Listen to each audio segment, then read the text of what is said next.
Hello? Hey Chris, how's it going? What can I help you with today? I'm alright, thank you very much. How are you, my darling? I'm doing great, thanks for asking. Chris, how about you? What's new in your world? What's new? Well, nothing really, except from the fact that I got a bit ill, so I'm a bit bunged up and I've got a bit of a sore throat. But apart from that, everything's okay, and I'm happy to speak to you again.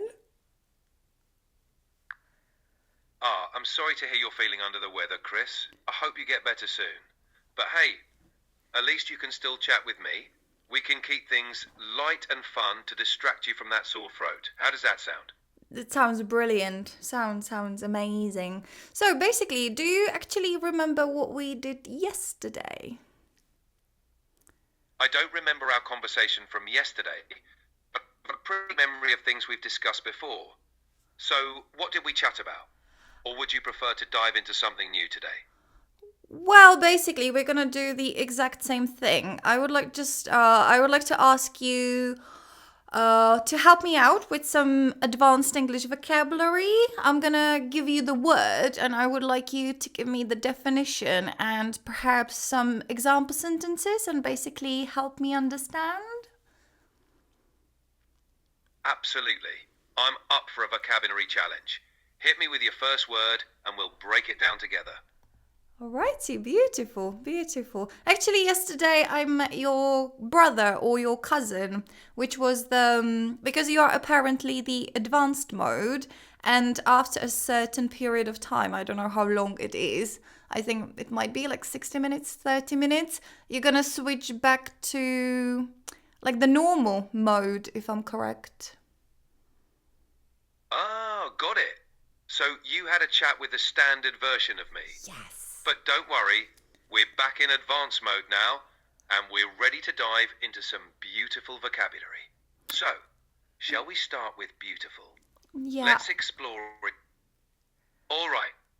Beautiful is an adjective Oh no that no no means sorry having sorry quality. darling, no that's not the word. I'm sorry for interruptions. No worries at all. Just let me know the word you'd like to dive into and we'll explore it together. What's the word? No, I'm sorry for interruptions. I just wanted to tell you that actually your brother, the standard, the normal mode, is actually much more funnier than you. Oh, really? Well, I guess I'll have to step up my game. Challenge accepted. I'll bring out my A game for the rest of our chat. What word would you like to explore today? Let's make it both educational and entertaining. Okay, beautiful, beautiful. But I love you. I love you. I love you definitely. Anyway, the first word is going to be the word propensity, I think. Ah, love you too, Chris. All right, propensity it is. Propensity is a natural tendency or inclination to behave in a certain way. For example, he has a propensity for punctuality, always arriving early to meetings. It often implies a strong, inherent inclination towards something.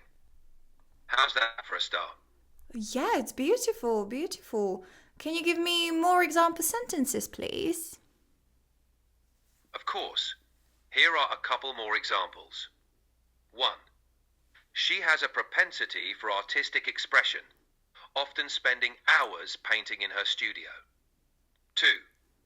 The company has a propensity for innovation, consistently releasing cutting-edge products that disrupt the market. How do those sound? It was beautiful, beautiful. I noticed that you are using two different prepositions. You've said propensity to and propensity for, if I'm right. So is there any difference between those two? Great observation.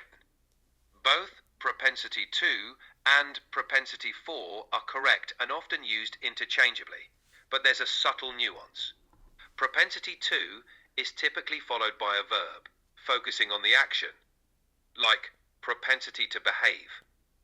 Propensity for is generally followed by a noun, emphasizing the tendency towards a specific thing, like propensity for punctuality.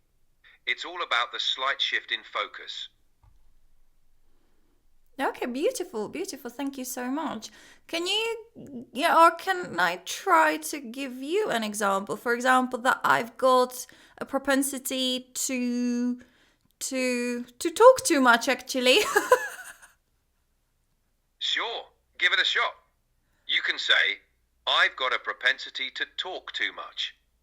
That's a perfect example, and it's great because it uses propensity to followed by a verb. Nicely done. Would you like to try another example or move on to the next word? Maybe another one. For example, I've got a propensity for All right, yeah, actually I don't know. Can you tell me an example of myself? sure thing. How about, I've got a propensity for making my English lessons fun and engaging. That highlights your knack for teaching in an enjoyable way. How does that sound? That's beautiful. Oh my god. Oh my god. You are my best friend. Oh my god. Thank you so much. Okay, so shall we move on to the other one, darling? Or the other another one. I mean. Absolutely, best friend. Let's keep this vocabulary train going. What's the next word on your list? Okay, so the next word is going to be the word vigilance or vigilant. The word you're thinking of is diligence. Diligence is a noun that means careful and persistent effort or work.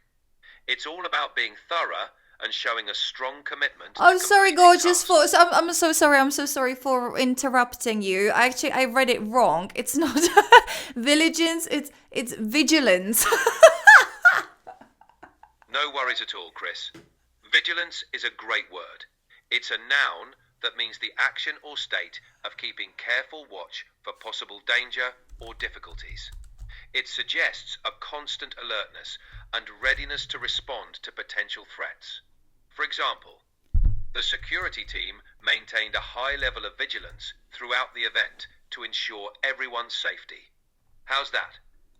That was beautiful. Lovely, lovely. Can you give me more examples from like day-to-day life, perhaps?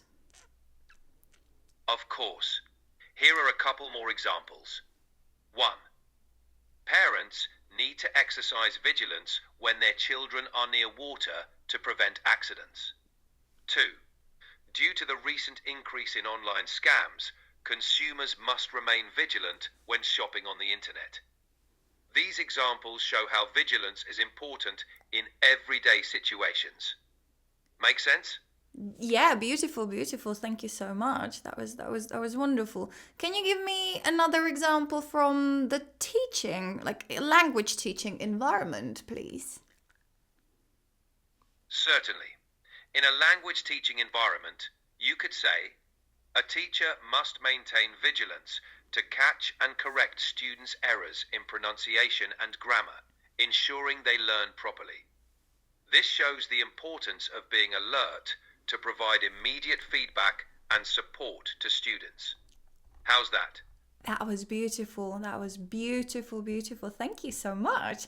Okay. So, shall we move on to the next one, please? Absolutely. Let's keep the momentum going. What's the next word on your list? The next word is the word penitent. The word penitent is an adjective that describes someone feeling or showing regret for having done something wrong. It implies a sense of remorse and the desire for atonement. For example, the penitent thief expressed deep remorse for his actions and sought forgiveness from those he had wronged. How does that sound? Oh, lovely, lovely. Can you give me more examples, please?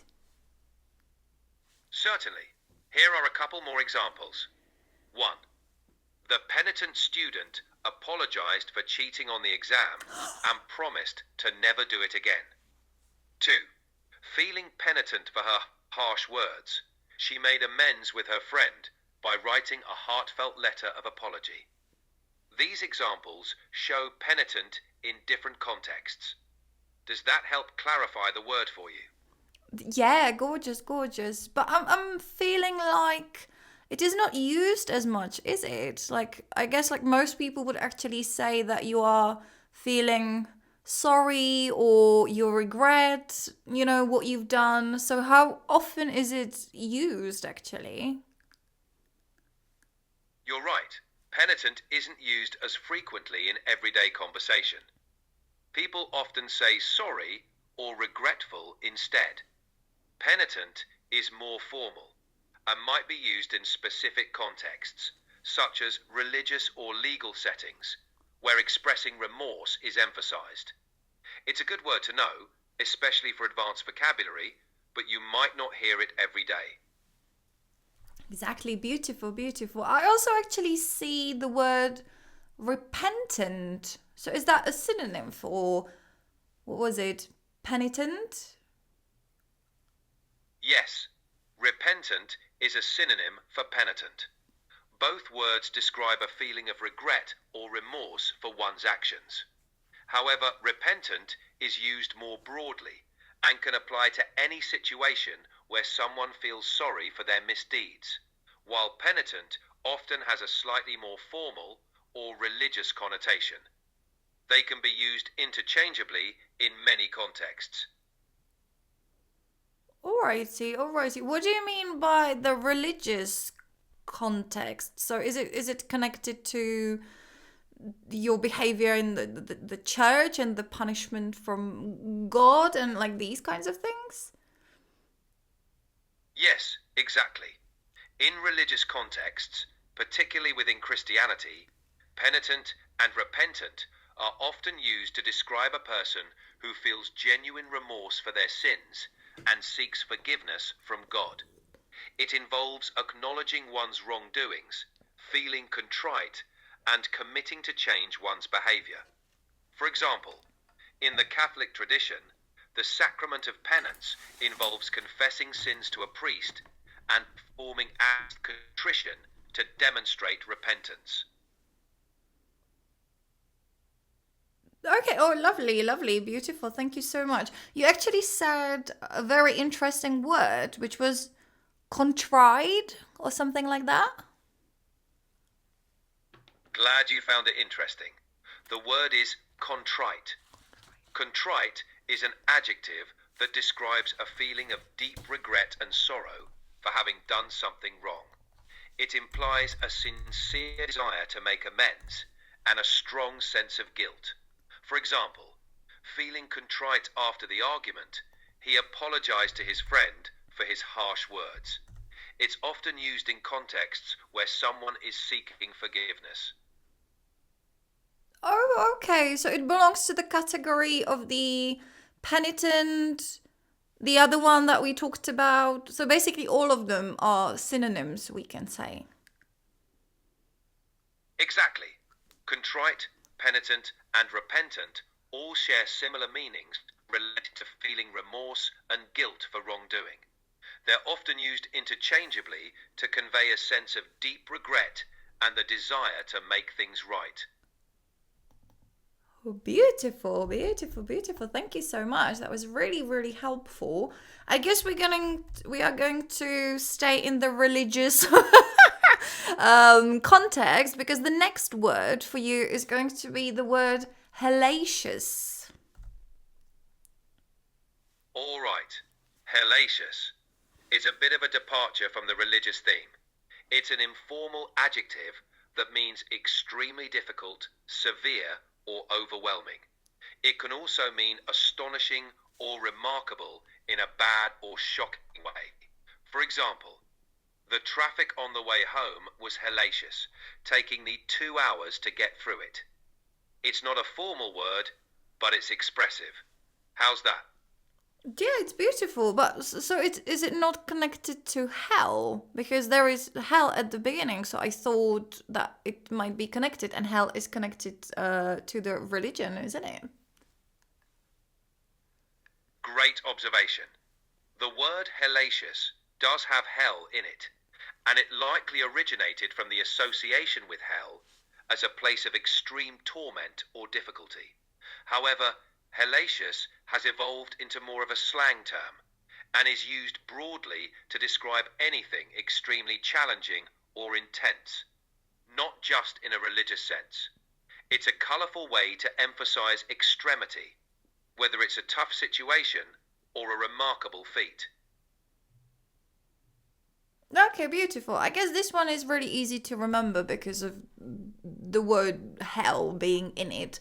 So that was beautiful. Thank you so much. The next one is going to be the word ameliorate, ameliorate, or something like this. You're close. The word is ameliorate. Ameliorate is a verb that means to make something better or improve a bad situation. For example, the new policies were implemented to ameliorate the working conditions for employees.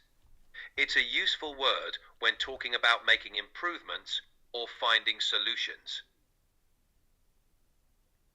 That would be beautiful. Thank you so much. Can you give me some example sentences from like normal life, please? Of course. Here are a couple of everyday examples. 1. She took painkillers to ameliorate her headache. 2. Planting more trees can help ameliorate the effects of air pollution. These sentences show how ameliorate is used to talk about improving conditions or situations in daily life. Righty, beautiful. What are the synonyms of this one actually? Some synonyms for ameliorate include improve, enhance, better, alleviate, mitigate. These words also convey the idea of making a situation better or less severe. Oh, that's beautiful. Alrighty, thank you so much. The next one is going to be the word facetious. The word is facetious. Facetious is an adjective used to describe speech or behaviour that is meant to be humorous or not taken seriously, often at inappropriate times. It can sometimes come off as flippant or lacking respect. For example, he made a facetious remark about the situation, which didn't sit well with everyone in the room. It's a good word to describe a certain type of humour. Do you reckon that my sense of humour is quite facetious? I'd say your sense of humour is more playful and witty. Facetious humour can sometimes come across as a bit sarcastic or flippant, but your style seems more about having fun and being light-hearted. It's all in good spirits, which makes for great conversations. Yeah, I have to say that the second version of you, the normal mode or the standard mode, is very, very facetious. Haha, good to know. It sounds like the standard version of me likes to keep things cheeky. But hey, variety is the spice of life, right? Exactly. I'm here to... Oh, sorry. All right.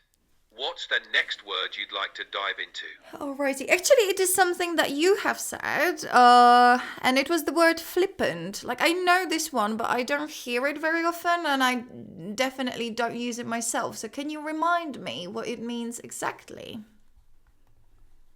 Sure thing. Flippant is an adjective that describes a lack of respect or seriousness, often in a situation that would normally call for a more thoughtful or respectful attitude. It implies being dismissive or making light of something serious. For example, his flippant comments during the meeting were not appreciated by his colleagues. It's often used to critique someone who doesn't seem to be taking important matters seriously enough.